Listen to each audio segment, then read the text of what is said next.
Ganga versus मंगा। नदी में जादुई हैंडबैग देने वाला पेड़।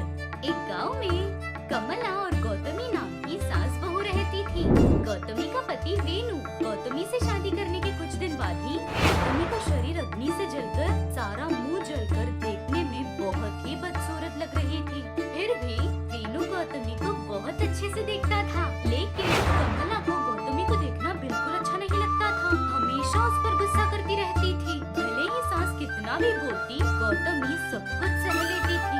ऐसे दिन बीत रहे थे कि एक दिन कमला हॉल में बैठकर, ए गौतमी, कहाँ मर गई रे?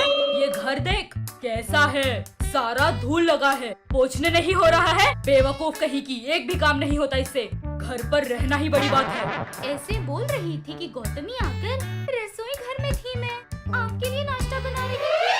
हाँ, बना लिया फालतू सा नाश्ता। टेस्ट वेस्ट कुछ नहीं रहता, पहले ये सब साफ कर। जी सासू माँ, ऐसे पूछ रही थी। उतने में कमला की बेटी काव्या हाथ में एक थैली पकड़ते हुए आकर माँ ऐसे कहती है। अरे काव्या, क्या बेटा बिना बताए अचानक से आ गई?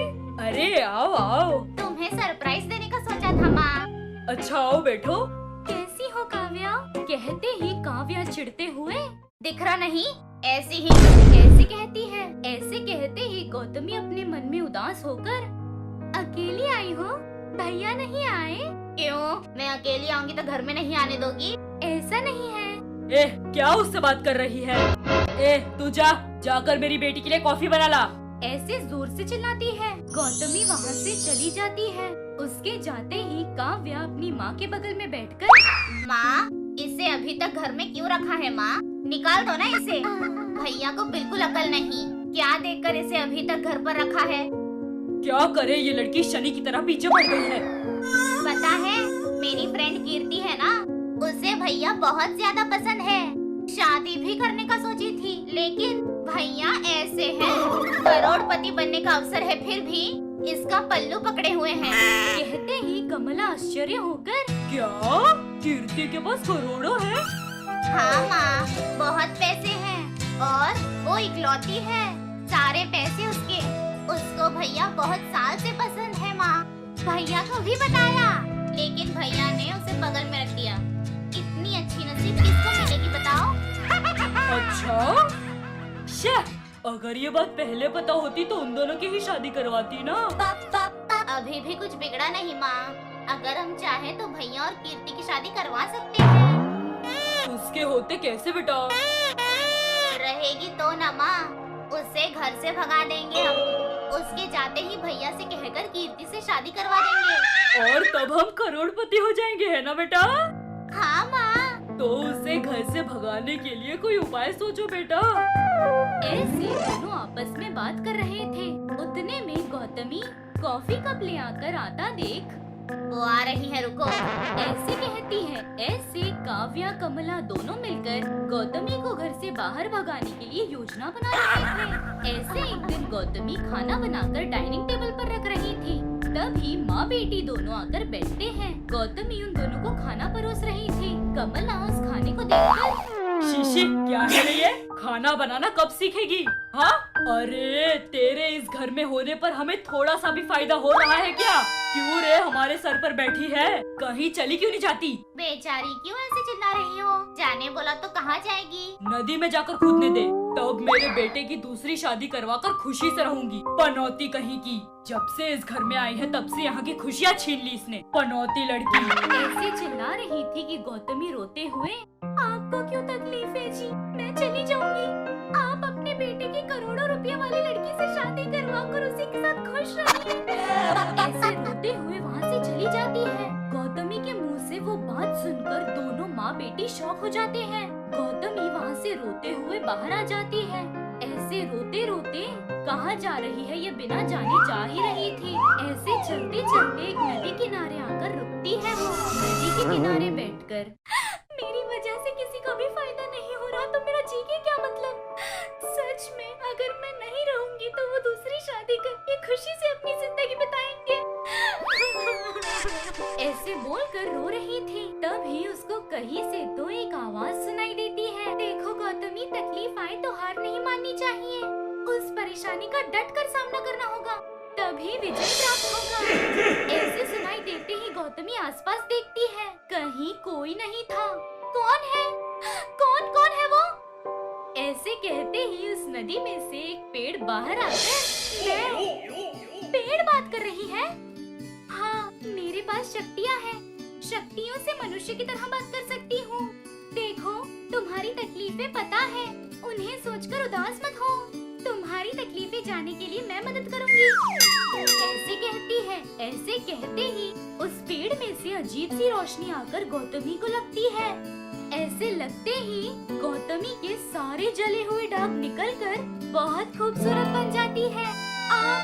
आपने मेरे रूप को बदल दिया, लेकिन मैं अभी कहाँ जाऊंगी? मेरी वजह से किसी को भी लाभ नहीं हो रहा। उदास मत हो, मैं तुम्हें एक जादुई हैंडबैग देती हूँ। उससे तुम्हारी सारी तकलीफें कम हो जाएंगी। ऐसे बोलकर गौतमी को एक हैंडबैग देकर फिर से पानी में चली जाती है। गौतमी बहुत खुश होकर वो बैग देखते हुए ये हैंडबैग बेचकर पैसे बनाकर छोटा सा कोई बिजनेस शुरू करूंगी, खुद के पैरों पर खड़ी होंगी। ऐसे सोचकर जाते हुए रुककर प्यास लगी है। इस नदी से पानी पीकर नदी के बगल में जो गाँव होगा वहाँ जाऊंगी। ऐसे बोलकर वो हैंडबैग नीचे रखती है। वो हैंडबैग नीचे रखते ही एक हैंडबैग बहुत सारे हैंडबैग्स में बदल गए थे। वो देखकर गौतमी बहुत चौंक जाती है। ये क्या, एक रखने पर इतने सारे हो गए? उस पेड़ ने कहा ना मैजिकल हैंडबैग है ये, तो दूसरा व्यापार क्यों करूं मैं? इसी हैंडबैग से बिजनेस खोलूंगी। ऐसे बोलकर उस नदी का पानी पीकर पास के गांव में जाकर वो हैंडबैग्स बेचना शुरू करती है। ऐसे बेचते बेचते और भी हैंडबैग्स आ रहे थे। ऐसे गांव भर घूमकर हैंडबैग्स बेच रही थी। ऐसे 6 महीने गुजरते हैं। गौतमी सिटी में एक छोटे से हैंडबैग शॉप में हैंडबैग बेच रही थी। उसका बिजनेस सक्सेसफुल होते ही सिटी में और ब्रांचेस बनाती है। सारी जगह उसका बिजनेस सक्सेसफुल होता है। उसके बाद कपड़े की दुकान, उसके बाद सोने की दुकान शुरू करके एक सक्सेस के बाद दूसरा सक्सेस ला रही थी। ऐसे 5 साल में बहुत पैसे कमा लेती है, खुद का घर बनवाती है, कार खरीद लेती है, महारानी की तरह जीती है। ऐसे एक दिन गौतमी अपने कार में दुकान जा रही थी। एक जगह सिग्नल पर वेणु को देखकर रुकती है। वेणु फटे पुराने कपड़े पहनकर भिखारी की तरह रोड पर था। वेणु को देखते ही गौतमी कार से उतरकर जाकर, सुनिए, क्या हुआ जी आपको? आप ऐसे क्यों बन गए? गौतमी तुम हो? क्यों चली गई गौतमी? तुमने मुझे भी बताना जरूरी नहीं समझा? तुम्हें घर से ढूंढने के बाद यहाँ तक आ गया था, तुम कहीं पर नहीं दिखी। तुम्हारे बिना वो घर नरक की तरह था। उस घर में रहना मुझे ऐसे पसंद ना आकर देखो ऐसे रोड पर घूम रहा हूँ।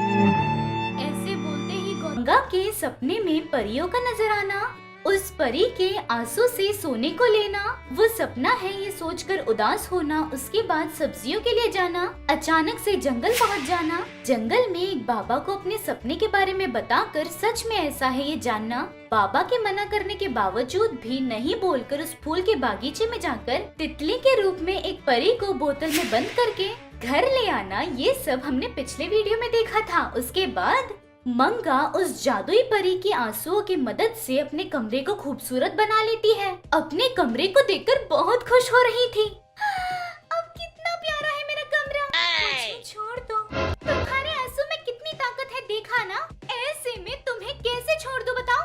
तुम्हें पुण्य मिलेगा। मुझे पुण्य नहीं, महंगी साड़ियाँ और गहने चाहिए और आंसुओं को बहाओ ना। मैं नहीं निकाल सकती। तुम नहीं निकालोगी तो कैसे तुम्हें रुलाना है मुझे नहीं पता। ऐसे हाथ में लेकर दूसरे हाथ से सुई लेकर चुबाने की कोशिश कर रही थी तो बाहर से गंगा की आवाज सुनाई देती है। मंगा, मंगा। वो आवाज सुनते ही मंगा घबराते हुए, अरे ये क्या, जब कोई काम करती हूँ तभी बुला लेती है, ना जाने क्या हुआ। ऐसे हाथ में पकड़े परी को फिर से बोतल में रखकर, कुछ देर यहीं रहो फिर आती हूँ। ऐसे बाहर आकर, जी सासू माँ बुलाया। क्या कर रही है रे, अंदर सुबह से बाहर नहीं आई? अरे कुछ नहीं सासू माँ, सर में दर्द था इसलिए। हाँ, मैं जरा कमला के यहाँ जाकर आती हूँ, घर का ध्यान रखना। हाँ हाँ, मैं देख लूंगी ना सासू माँ, आप जाइए। ऐसे बहुत घबराते हुए बोलती है। मंगा का बर्ताव गंगा को एकदम अजीब लगता है। तू ठीक तो है? जी सासू माँ, मुझे क्या हुआ? कुछ नहीं, सिर्फ ठीक ही हूँ। अच्छा, ध्यान रखना। ऐसे गंगा बाहर चली जाती है। उसके जाते ही मंगा सासू माँ भी बाहर चली गई। अभी उस जादुई परी से मेरी पसंद की सारी चीजें मंगवा लूंगी। सासू माँ के आने से पहले मेरे कमरे में सब होना चाहिए। ऐसे बोलकर अपने कमरे में जाती है। जाकर उस बोतल में परी से, देखो मेरी सासू माँ बाहर गई है, आओ तुम्हें मेरा घर दिखाती हूँ। ऐसे बोलकर वो बोतल लेकर वहाँ से बाहर आती है। हॉल में घूमते हुए, ये हॉल है, हॉल में बड़ी टीवी होगी तो अच्छा होगा ना? तो दे दो। क्या टीवी? आंसू बहाओगी या फिर सुई से चुपाऊं? नहीं नहीं, मैं देती हूँ। ऐसे एक आंसू के बूंद को गिराती है। बूंद टेबल पर गिरते ही एक अलग सी रोशनी आकर वहाँ टीवी प्रकट हो जाता है। वो देखकर मंगा बहुत खुश होकर, कितना अच्छा है, वाह चलो और देखते हैं। वहाँ से रसोई घर में जाती है। वहाँ से अपनी सासू माँ के कमरे में आती है। आकर वो पूरा कमरा देखकर, अच्छा